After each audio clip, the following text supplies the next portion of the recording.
Deixa eu te perguntar uma coisa. Você gostaria de viver de YouTube? Fazer seu próprio horário, trabalhar de onde você quiser e principalmente gerar muita receita? Pois é, hoje é a sua chance.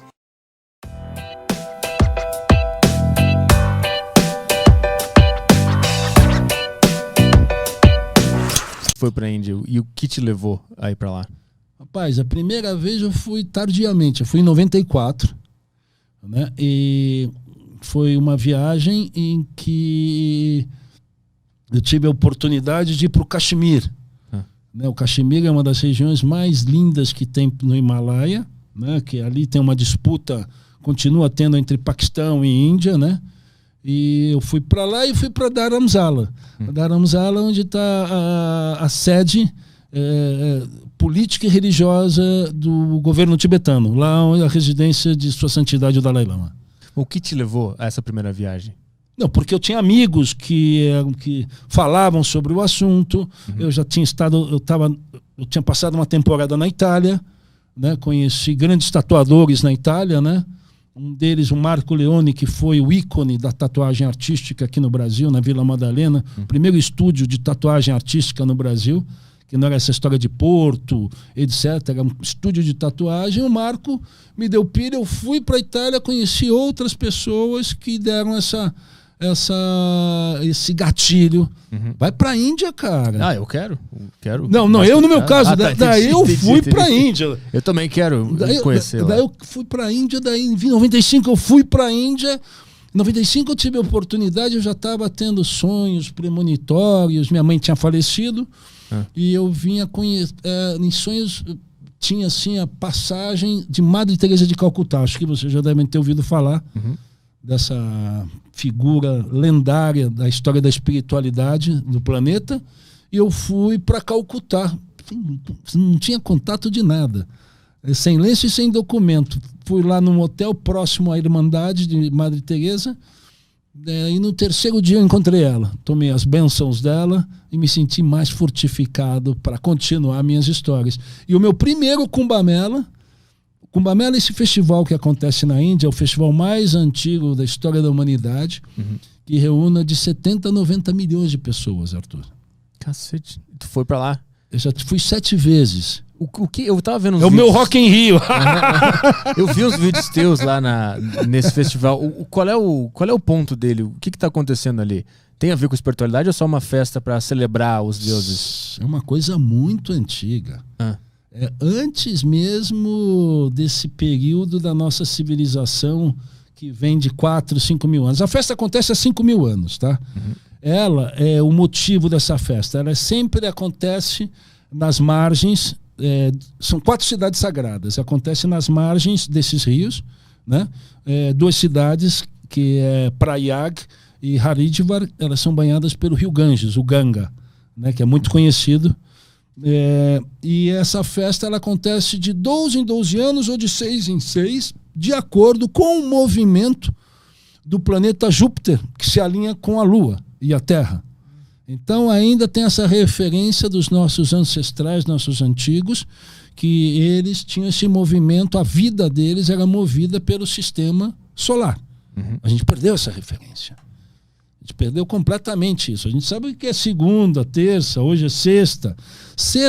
Então tem várias coisas. A história das civilizações é muito interessante, esse tecido, esse emaranhado, porque sempre tem um entrecruzamento entre as culturas. Coisas dos vikings têm a ver com a cultura Veda. Eu consigo enxergar pelos estudos que eu faço. Mas então, voltando para essa festa, tem esse alinhamento de Júpiter. Qual é a função de Júpiter no nosso sistema solar? Alguém sabe aí? Qual é? Tem alguém aí que... Tá todo mundo com medo aí de perguntar, bicho? É que tem um delay, então demora um pouco para chegar a tua pergunta. Então, a história de Júpiter ele é o faxineiro do sistema solar. Tudo que é meteoro, a maioria dos meteoros, cometas, eu vejo todo mundo agora, né, se importando o que está acontecendo na nossa abóbada celestial, mas Júpiter atrai os cometas. Basta ver o episódio do Schumacher 4, que é um mega cometa e que na aproximação de Júpiter se dissolveu em 4. Então tem essa função. Ele é um planeta que vem assim para dar uma organizada na vida individual e coletiva. Daí é um fenômeno que se chama efervescência coletiva.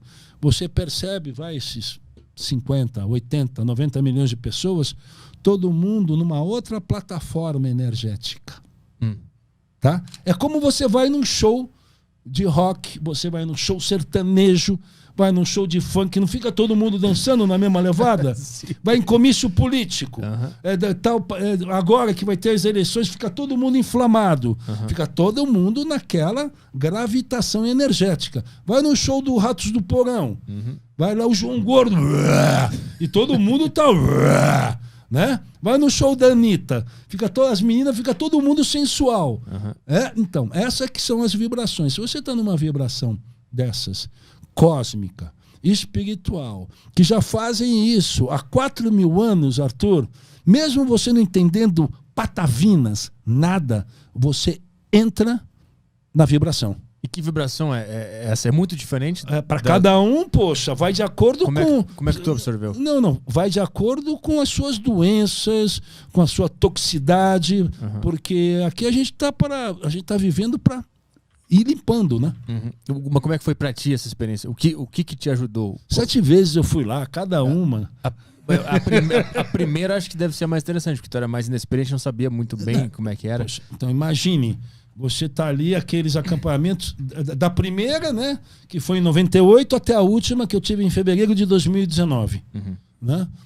Que foi em Prayag. Né? A primeira foi em Haridwar. Tem Nasik e Ujjain também. Então são regiões onde tem cavernas, esconderijos. Ali vão ser organizações religiosas dos discípulos de vários deuses do panteão hinduísta. Vocês já devem ter ouvido falar de um ou outro, Ganesh, já ouviram falar, que é o deus elefante. O deus elefante que é filho de Shiva e Parvati. Eu já falei 4 nomes. Tem Vishnu, tem Lakshmi, tem Hanuman, o deus macaco. E aí vai, cada acampamento, cada organização, que são as ácaras, tem esses gurus, essas deidades, como sendo os seus patronos, ou as suas matronas. Compreende? Então essas organizações não é que foram feitas no descobrimento do Brasil. Isso já vem do século 3, 5, antes dessa parte das tradições judaicos cristãs. Então esses caras eles permanecem com os mesmos hábitos, a mesma forma de cozinhar, certo? As mesmas práticas religiosas, com as suas rotinas. E ali você vendo aquilo tudo, você vai aprendendo. E conversando com eles, né? Não vai ficar travadão ali. Nossa, olha o que o cara tá fazendo. Como é o braço levantado há 45 anos, pagando promessa. Tem isso lá. Eu li que tem um cara que estava 5 anos em pé, sem deitar, né? Não, 45 anos. Fica com o braço. Amarbat Guigui, ele seria a Gisele Bündchen. Da espiritualidade, de ser o mais famoso. Ele tá 45 anos com o braço para cima. Com o braço levantado e necrosado. Pagador de promessa que pra gente, a gente não consegue entender. Por quê? Pra quê? O que ele tá fazendo? Não.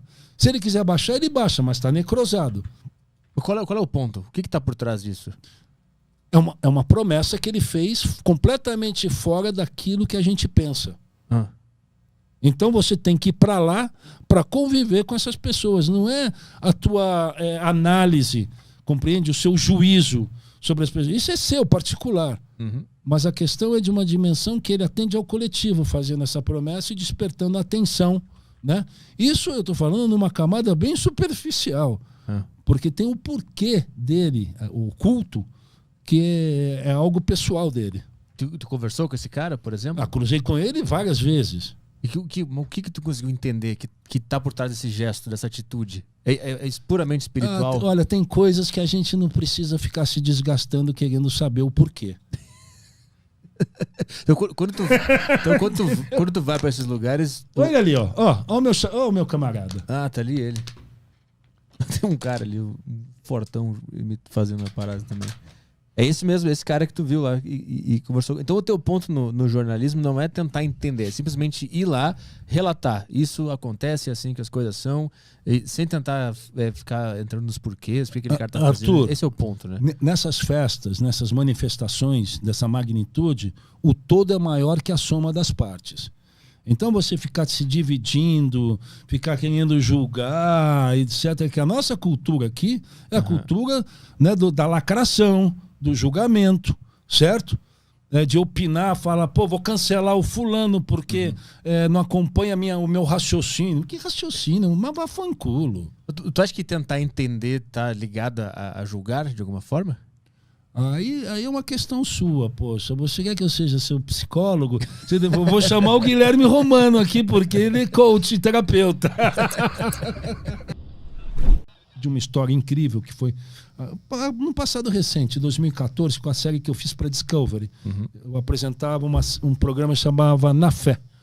E um dos episódios foi no Brasil, na festa do Círio de Nazaré, da Nossa Senhora de Nazaré, mais conhecida como Nazinha, a maior festa popular que tem no Brasil, que junta 2 milhões de pessoas em Belém do Pará.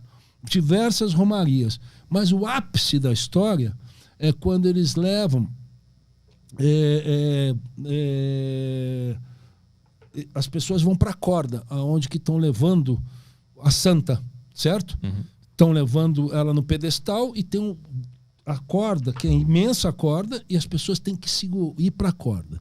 Você bota a mão naquela corda, ali, meu amigo, é Star Wars, é conexão com o divino, é o cordão umbilical, onde está aquele povo num estado acelerado, potencializado de energia. Essa é uma experiência extremamente de jornalismo, mas que eu senti a energia do coletivo, entendeu, Arthur? Tem como a gente achar uma foto desse? Da festa do Círio de Nazaré, a corda, Romaria da Corda. Romaria da Corda. Isso é onde que tu falou? Belém do Pará. Belém do Pará. Essa foi 2014, né? Mas eu ainda quero saber qual foi a tua primeira experiência na estrada, de que tu pela primeira vez foi e se colocou em situações diferentes, porque... Olha lá, ali as pessoas segurando a corda, olha lá. Tá vendo? Para você chegar, mas quando você põe a mão, você não larga mais.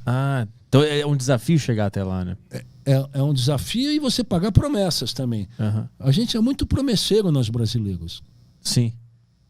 E aí é uma festa que é católica, mas ela tem influências indígenas, certo? Tem elementos de diversas tradições, porque os grupos indígenas no Brasil é fascinante. Você ter a oportunidade de conviver, eu recomendo.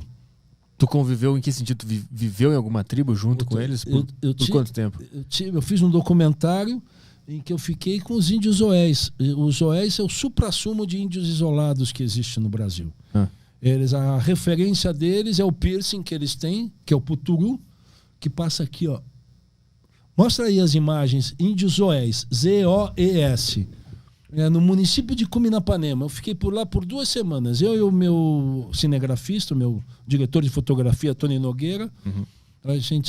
O sertanista nos recebeu. Eu vivi com esses índios, que foi uma experiência assim, roots, completamente telúrica. Como era o dia a dia vivendo lá? Tira. Não, aquele cara não. O que apareceu? Não vi. Não, nada. Pareceu uma jeba aí? Não, na tela que não apareceu nada. Relaxa. Deixa eu ver então. Deixa eu pegar aqui, ó. Deixa eu colocar aqui. O que foi? Qual que é? É a bundinha aqui? Não, ali, ó. Porra, você quer insistir, mano? Pelo amor de ninguém Deus, ninguém tá vendo, só nós. Porra, Tá bom. Só nós estamos vendo. Poxa, o terceiro ali, você tá falando? Pelo amor de Deus, esse tipo de gente... Não, entendi. É aqui. O problema é esse cara aqui. Ninguém tá vendo. Ninguém tá vendo. Sério, ninguém tá vendo? Não, só nós. Essa foto tá bom. É o Fausto Silva, galera, só pra você saber. Não, que falso. O Faustão é incrível. Sim, porque ele é maravilhoso. Mas eu quero saber como é que foi tu ficou 2 semanas lá vivendo com eles, como eles vivem, é isso? Isso mesmo. Como que é que eles vivem? Poxa, os caras vivem há 4.000, 5.000 anos. Eles vivem parados, sabe, numa outra frequência, na pré-história. Cro-Magnon, sabe, outra, como também, essa aqui foi uma experiência no Brasil, eu tive outra que eu fui com Rui Mendes, que é o maior fotógrafo da história da música, do rock brasileiro. Ele foi como cinegrafista e fotógrafo. Nós fomos para Papua Nova Guiné. Esse é um lugar longe, viu? Esse é viagem ao centro da Terra. E lá os povos, o Dani People, bota aí uma foto aí, que deve ter o peladão aí, que é Arthur Veríssimo e Papua Nova Guiné. Que daí então são coisas da trip, né? Eu tive essa experiência, fiquei lá durante 3 semanas, eu e o Rui, não tinha como voltar, porque Papua, parte de Papua faz parte da Indonésia, né? Ali, olha lá, aquela, a do cantinho aqui, ó. A primeira? É, a primeira. Pronto. Eu tô com um protetor peniano ali. Junto com essa tribo que é o Dani People. Como é que faz pra se integrar com eles? Tu chega do nada? Cara, não, é muita pesquisa, Arthur. Não, mas digo pra... É dedicação. Porque antes de fazer uma história dessa, lógico, eu tenho um produtor que me compra o bilhete, mas nesse caso eu já estava em Bali. Eu morei um tempo em Bali, né? E daí Bali, a Indonésia, tem, 14 mil ilhas. E você fica, eu vou pra lá, eu vou pra cá. E na época, eu chamei o Rui. Vamos pra Papua, vamos. Tava a maior dificuldade, eu consegui, tinha uma grana, né, de produção. Essa história minha de Papua já foi pro ar na TV Record, um Domingo Espetacular. Em 2006 nós colocamos isso no ar. E ficou 3 semanas com eles, é isso? Fiquei 3 semanas. O que se fazia no dia a dia? Quais eram os rituais? O que se comia? Onde dormia? Como é que funciona? Mas então, a adrenalina de você chegar no lugar é como você desembarcar na Lua, em Marte. Né? Daí você tem o interesse de ver como é o dia a dia deles e a gente vai tocando a nossa vida. Né? Mas principalmente para quem é fotógrafo, eu também sou fotógrafo, aproveitava o ensejo e fiz um arquivo maravilhoso. Mas na hora você tá ali convivendo com aquelas pessoas e fala, olha, isso existe no meu planeta Terra. Essas tradições tão antigas. Não é só gente em Nova York ou em Dubai. Qual é a tradição deles? No que eles acreditam? Como é que eles vivem? São pagões, né? São animistas. São pessoas que vivem com as suas referências, a sua cosmogonia particular, do grupo coletivo deles.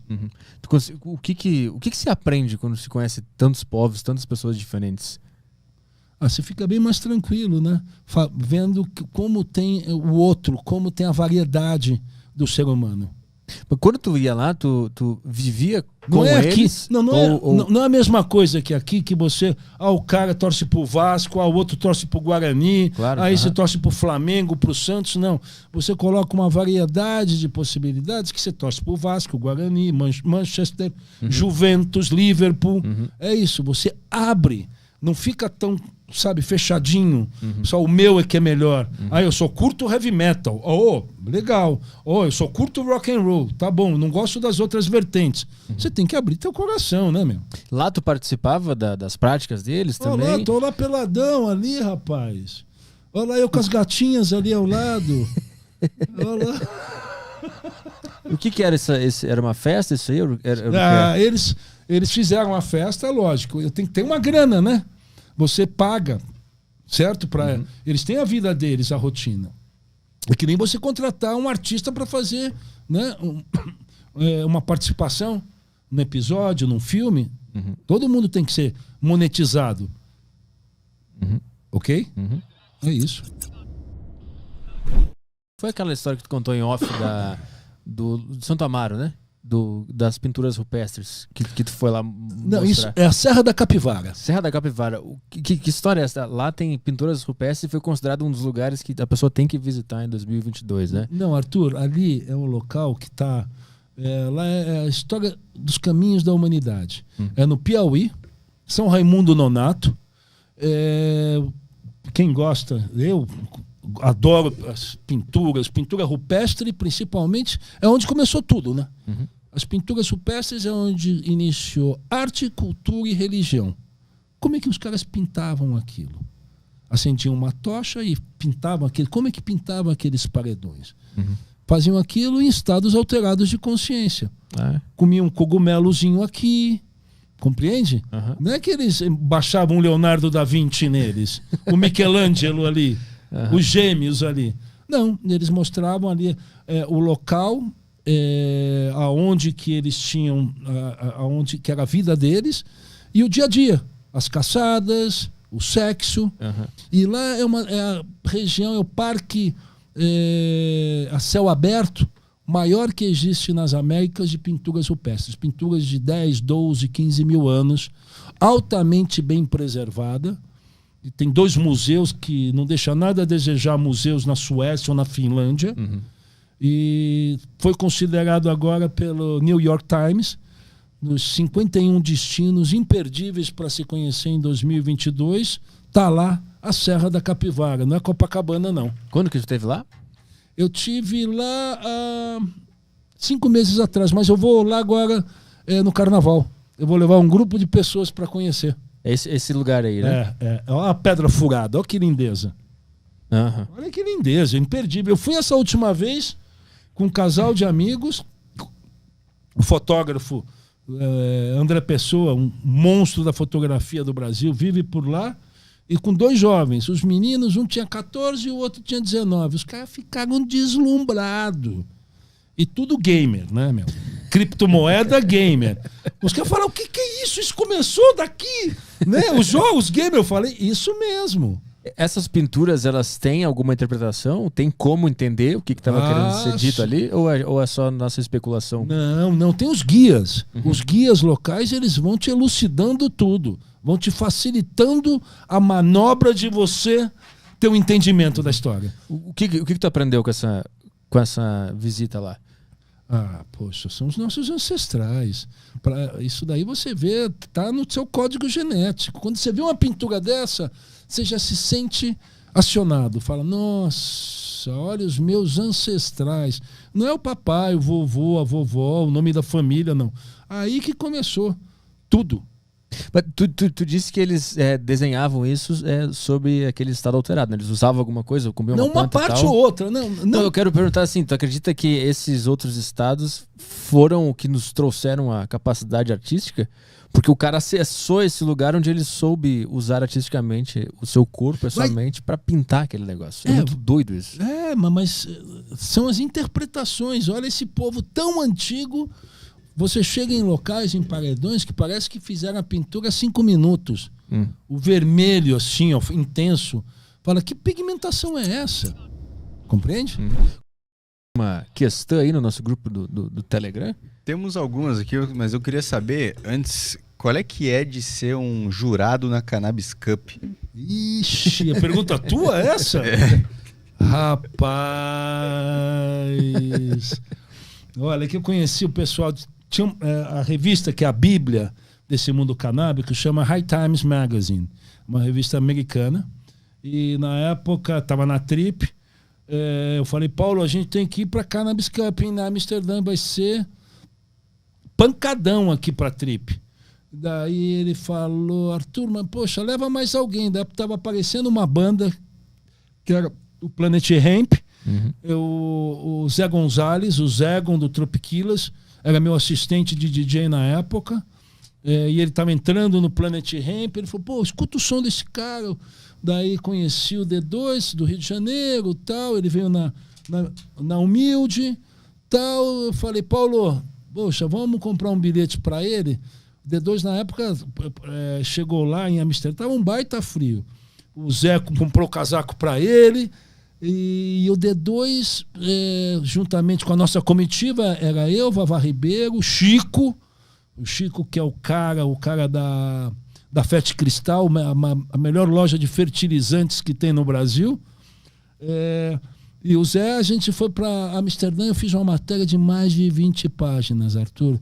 Foi, na época, vocês eram muito crianças, mas os jovens na época enlouqueceram, fizeram camisetas. Eu fui canonizado por todo o pessoal, vamos falar a palavra, do hemp. O que era a Cannabis Cup? Tu foi jurado? Era isso? Eu fui jurado de degustação. Daí você faz todo o circuito dos coffee shop, que é os head shops que tem lá, que estão selecionados. Grey Area, Greenhouse. Mas tu consegue Uma hora eu acho que tu não consegue mais saber o que é o que ali. Os sabores. Tem que degustar o negócio. Não, mas era uma tabelinha.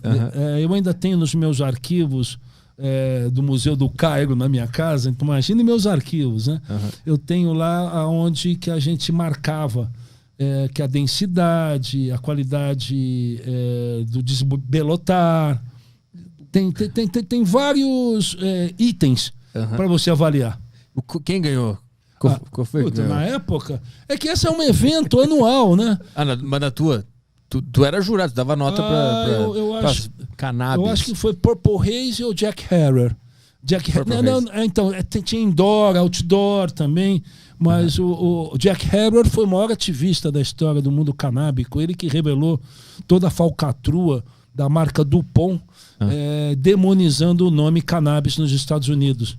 Que história é essa? É uma história que todo mundo sabe. Quem conhece um pouco sobre a cannabis e o movimento, isso daí é uma história que se arrasta há décadas, há um século, né?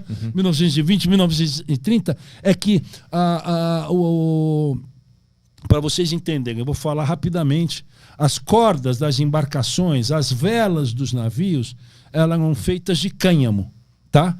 Daí a indústria dos combustíveis fósseis tem esses derivados de plástico, né? E começaram a fazer encordeamento de nylon, que é derivado do mundo de combustível fóssil. E daí começaram a demonizar, falar que a maconha estragava a vida das pessoas, e foi. E virou isso, e que tá mudando, né? Basta ver que virou uma indústria bilionária. Na Califórnia, no Canadá, virou o ouro verde. O primeiro-ministro deu aí que... vocês viram as notícias recentes de ontem? Do quê? No Canadá? Não. Que quem não tivesse vacinado... sim, não vai poder usar álcool e maconha, né? Daí, o que aconteceu? Ontem já...